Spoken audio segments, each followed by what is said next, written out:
מטבח, והמטבח פה הוא מאוד גדול, וזה כמובן מתבקש בבית עם ילדים שנראה שאוהבים לבשל ולאכול.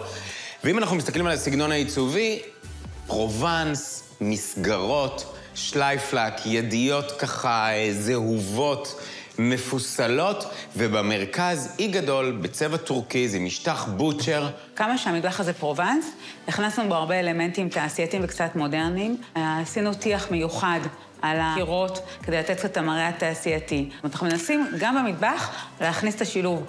וכמובן המטבח הזה עם כל השילובים העיצוביים שלו, בעצם הוא נמצא בתוך איזושהי מערכת של רצפת עץ גושנית, שילוב של בריקים אפורים. זאת אומרת, גם כשאנחנו מתכננים מטבח עם כל העיצוב שלו, צריך להתייחס לזה שהוא יושב בתוך מעטפת עיצובית קיימת שאסרתם פה. זה הקונטקסט שלו, והבריקים והפרקט עובדים נהדר ביחד. אנחנו גם אוהבות לבחור אותם ביחד. במקרה הזה בחרנו את זה בבריק והעץ, שזה חנות שהיא סוג של one stop shop כזאת, לכל הדברים שנותנים לנו את הנשמה בבית כזה.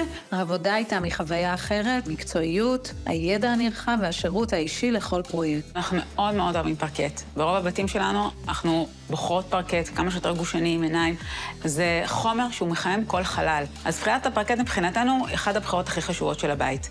הבריקים זה גם חומר שאנחנו מאוד מאוד מתחברות אליו. מבחינתנו הם מלכי הבריקים, יש להם מגוון מאוד גדול של בריקים, גם מאוד כפריים, גם מודרניים. אפשר באותה חנות להגיע להמון המון סגנונות, מבחר מאוד גדול של אבנים, של פרקטים. הכיף שבעצם אפשר לראות את הכל ביחד. בסופו של דבר זה הדברים שנעים לגעת בהם. הם נותנים את השונות של הגיוון של הצבעים והחומרים, וזה היופי.